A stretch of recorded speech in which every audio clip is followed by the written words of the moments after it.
Fala pessoal, tudo certo? Me chamo Glaucio Lemos e sou Developer Advocate em JavaScript pela Microsoft e estamos aqui justamente na aula onde a gente vai colocar em prática tudo aquilo que nós vimos na aula anterior.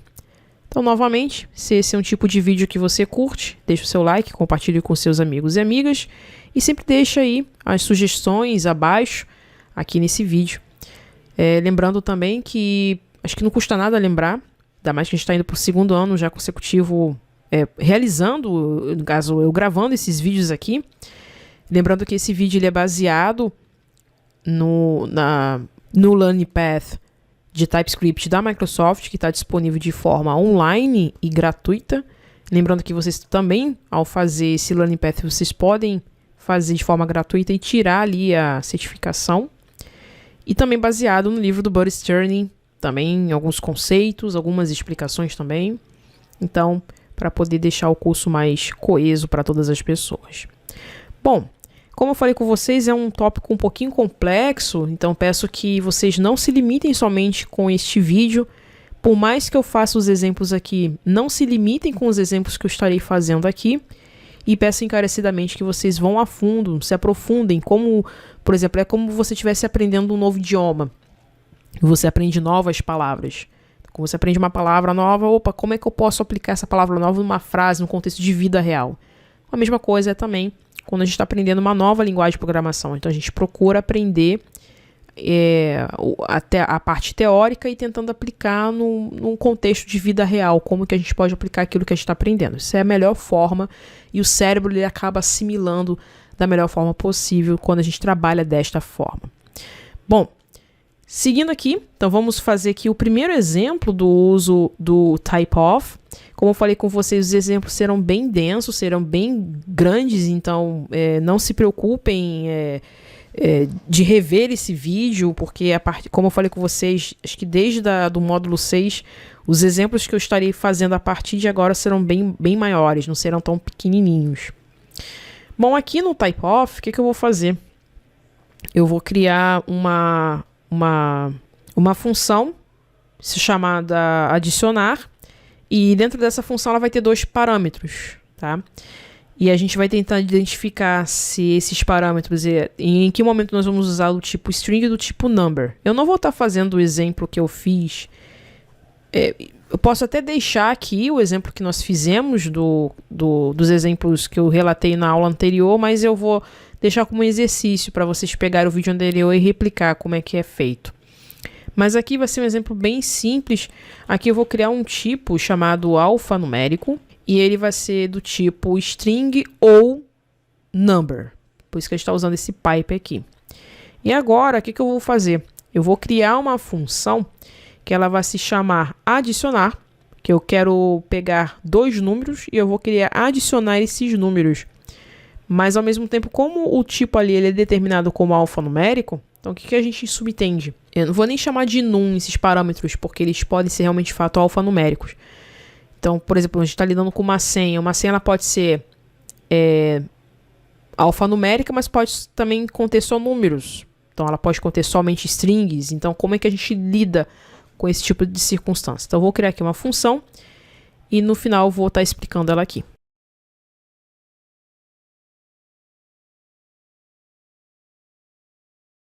Então, notem que nessa função nós temos dois parâmetros. Nós temos o parâmetro A, que é alfanumérico, e o parâmetro B, que também é alfanumérico. Então, se a gente passar o mouse por cima de alfanumérico, ele vai dizer assim, olha, esse tipo aí ele pode ser string ou number. Então, como é que a gente vai definir? É aí que a gente entra com os ifs.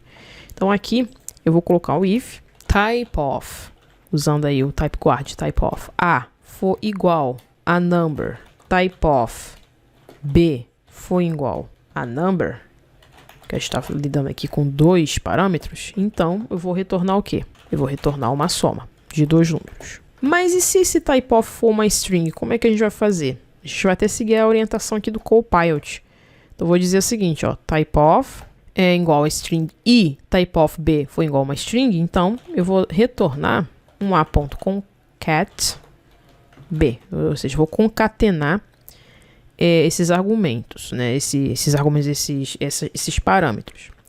Mas e se der algum erro, Glaucia? Então, a gente vai jogar aqui um throw new error.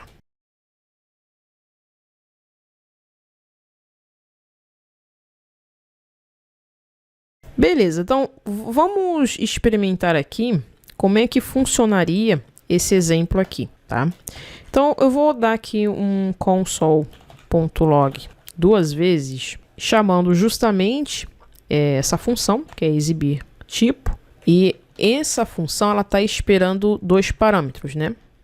O A, né? Como se a gente já digitou aqui, mas ele está esperando dois parâmetros. Então, no meu caso aqui, eu vou botar aqui o meu nome, Glaucia, e um número qualquer aqui, tá? Mas dentro de uma string, dentro de um contexto de uma string, 2. Já aqui, eu vou fazer o seguinte, eu vou colocar dois números, 5 e 5. A gente sabe que a soma de 5 mais 5 dá 10, né?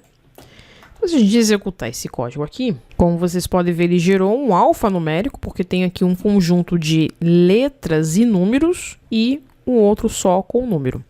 Mas vamos supor, eu vou tentar entrar justamente nessa condição aqui. Vamos supor que a gente, deixa eu ver aqui, dá um Ctrl D aqui e coloque, por exemplo,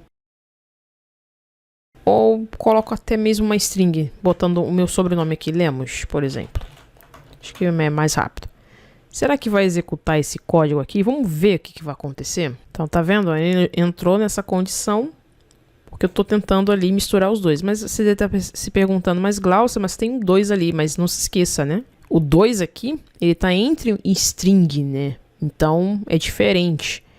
Então, se a gente predeterminar em que momento uma variável, qual o tipo dessa variável, o type guard, o type of, ele pode ser usado. Mas lembrando que ele é um pouco limitado, né? Como eu expliquei para vocês no outro vídeo. Agora vamos ver o exemplo, que acho que não ficou tão bem explicado, acho que até por conta da má escolha do exemplo que eu fiz, do instance of. Eu vou criar aqui duas classes, tá? Uma classe carro e outra classe moto. Dentro da classe carro, a gente vai ter duas propriedades, tá? Uma com a propriedade nome e marca, e a moto também o nome e ano. Então, vamos criar aqui agora.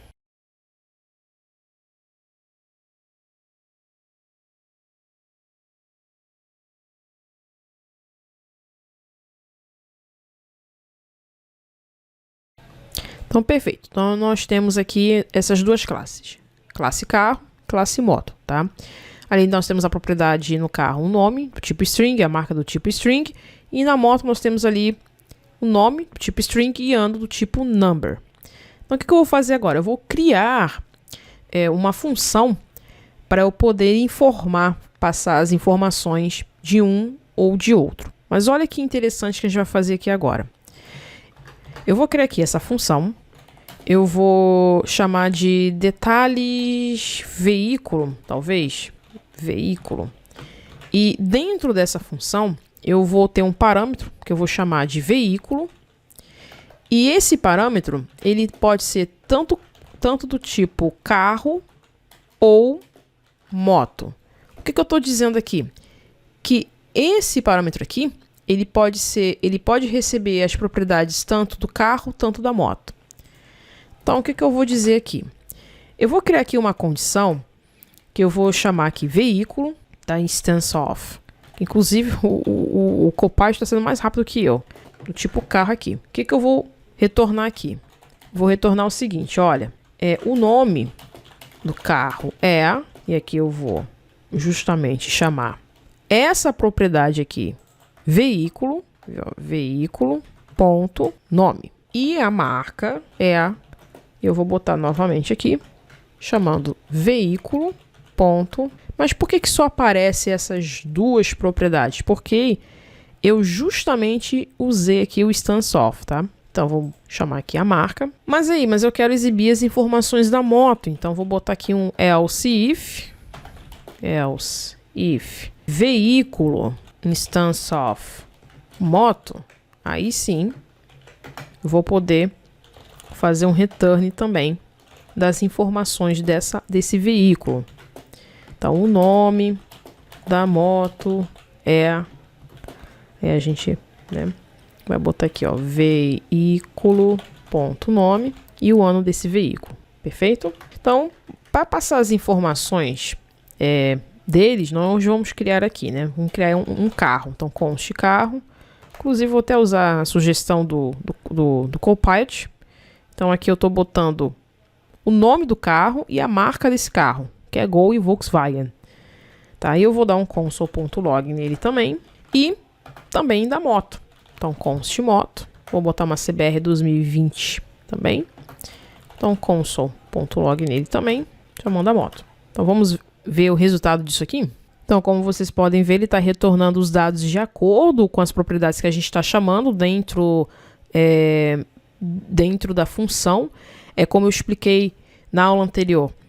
Quando a gente usa o StanceOff, ele vai decidir se o objeto fornecido ele possui de fato as propriedades semelhantes à classe específica ou à função do construtor, que é o de fato que está realmente acontecendo aqui.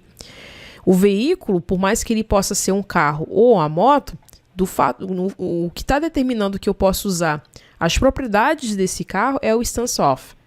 Tá? Então, acho que esse exemplo ficou até melhor do que aquele que eu mostrei no vídeo anterior. Tá? Então, fica aí esse exemplozinho para vocês usarem. Vamos ver agora o último exemplo, que é o in. No in, eu citei o exemplo do uso de voz e fala, mas aqui eu vou também adotar um outro exemplo um pouquinho mais denso, tá? Acho que para ficar melhor detalhado para todas as pessoas aqui. Então, aqui, o que eu vou fazer? Eu vou criar uma interface que eu vou chamar de animal, e dentro dessa interface, ela vai conter uma propriedade chamada grupo, que vai ser do tipo string. Perfeito. Então agora, o que a gente vai fazer? Eu vou criar duas classes relacionadas a duas espécies. Uma é peixe e outra de pássaro. Claro que cada um com as suas características distintas. Então eu vou criar aqui a classe peixe. Eu vou dizer que essa classe peixe, ela implementa animal. Então vou botar aqui que implements animal. E por consequência, eu vou criar as características desse peixe. Esse peixe ele pertence a um grupo e ele tem uma cor específica. Então vamos criar essas propriedades aqui. Vamos construir esse peixe, criando aqui um construtor. Perfeito. Então nós criamos aqui a classe peixe. Agora, o que nós vamos fazer? Nós vamos criar uma outra classe de uma outra espécie de um animal, que vai ser o pássaro. Então, vamos, de fato, somente copiar aqui e colar aqui para a gente ganhar tempo. E vamos alterar aqui para pássaro. E aqui, diferente do pássaro, nós vamos botar aqui que um pássaro tem cor de pena, né? Então, vou botar pena aqui e alterar. Bom, aqui tá dando erro porque a gente tá usando uma mesma interface, provavelmente em outros exemplos. Então, vou botar aqui animal 5. Aí a gente para com esses erros aqui, tá? Mas vocês aí podem definir da melhor forma possível, tá? É porque a gente está usando uma outra interface chamada animal em outros exemplos aqui, como a gente está usando a mesma raiz, né? Então acaba conflitando. Bom, então criamos aqui, tá? E agora o que a gente vai fazer? Eu vou criar aqui 3 funções que são relacionadas a um peixe e a um pássaro. Tá? Um é nadar e outro é voar.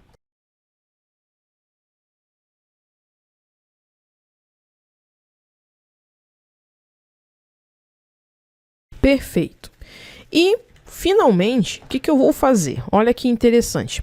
Eu vou agora criar uma função que é comum para ambos. Que tanto o pássaro quanto o peixe, eles se movimentam, certo? Então, eu vou criar aqui uma função chamada mover. E dentro dessa função mover, eu vou criar um parâmetro, de fato aqui, como o próprio Copilot está me dizendo, chamado animal. E esse parâmetro animal, ele vai ser do tipo animal, tá?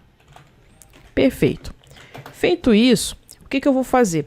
Agora eu vou dizer o seguinte: if a cor do peixe, que é o único item diferente entre eles, né? A cor do peixe, porque o grupo deles, eles são do grupo animal, né? In animal, então vou dizer o seguinte, que esse peixe ele tem que retornar justamente a função nadar, porque o peixe nada, né? Então vamos botar aqui nadar.